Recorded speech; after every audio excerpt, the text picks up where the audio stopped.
Yo, Samurai Warriors 5 is a pretty good game. It's got two major problems with it. The first problem is Samurai Warriors 4 is better. It's just straight up how it is. A lot of the systems in Samurai Warriors 5 were just introduced in 4, so like the bonus objectives or like the morale in different areas you have to go through sometimes and get the little drummer dude because enemies are too tough.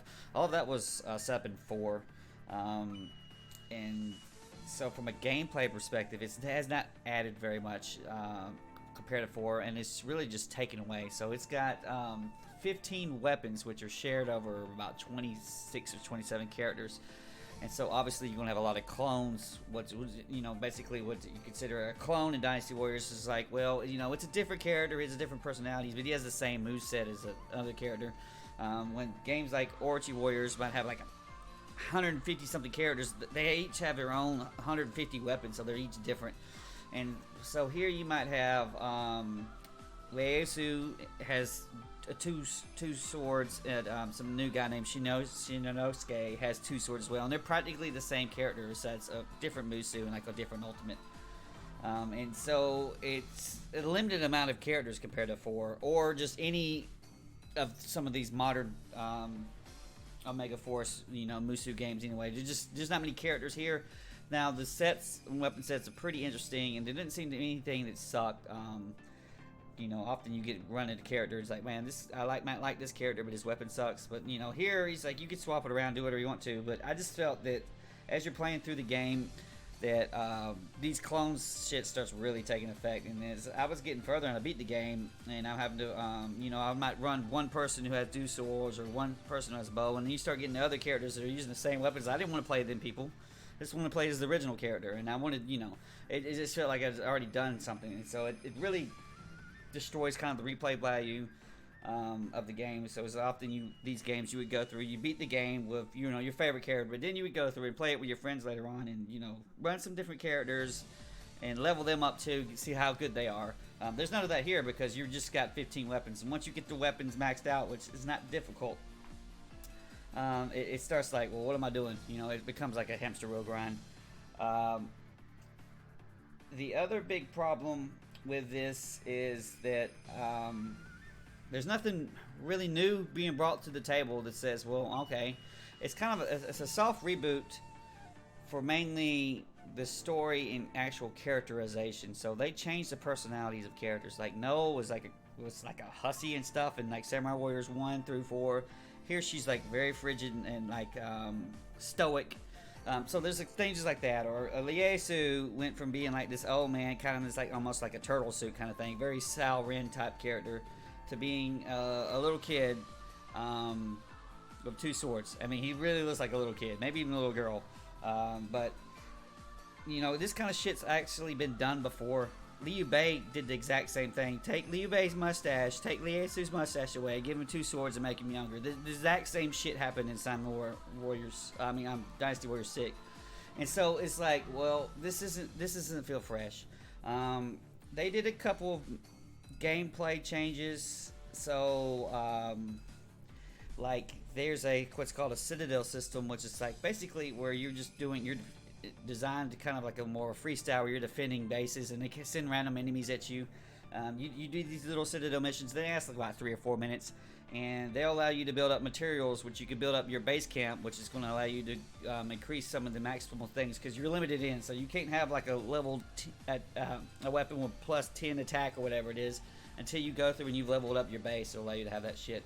But this I thought was actually a detriment. Because when you have the clone characters, when they're using the same weapons, it's like, okay, so you've leveled your character up to like S tier weapon or whatever it is, and you have your S tier double swords in Ieyasu. Well, in Shinnosuke, he can't even use that S tier weapon you've got because his weapon proficiency is like shit, and so you grind his ass up by either spending skill points or weapon points to get his shit up, or you have to just play with him using a shit weapon. And to get his weapon proficiency up, it's one of those things where it's like becomes convoluted as hell as you're playing. And you're like, man, I don't even want to level these dum-dums up. It's like, just get my main characters. And you'll sit there and you're throttling yourself. It's like, okay, I've got a great spear for Honda, and Honda and Toshi they're ready to S rank it. They could use it and whatever. But if I go and S rank that spear, then Shingen can't. And it's one of those things where I'm being throttled by dumb characters, and like I shouldn't even care. You just end up forgetting about them guys. But they might make you don't know, because you might have to play the damn character later on. So it's like it's one of those things like, oh god, this sucks. It's why couldn't they be each their own character and have their own weapon? Because they're fucking lazy is what it is, and they'll charge you some DLC for it later on. I've heard the DLC season pass, I think it's already done, and they did not add any new weapons. What they do is they'll say it's new weapons, but it's just a skin for weapon types you already got. And as you get an S tier weapon rank for your character, they give you essentially a silver tier blank weapon with 8 slots that you can put your own shit in. That's the best shit in the game. I didn't even bother getting the gold tier special weapons, because you can't change what's in the pieces of the damn thing. So basically, get your character or any other character to get an S tier and any other weapon. They'll give you a freaking random weapon that has 8 slots in it. Then you can just use a craft mode to change it to whatever you want to. And then that's the best weapons in the game. So in about 5 or 6 hours of playing, you've already got the best weapons. It's like, oh god, this starts sucking.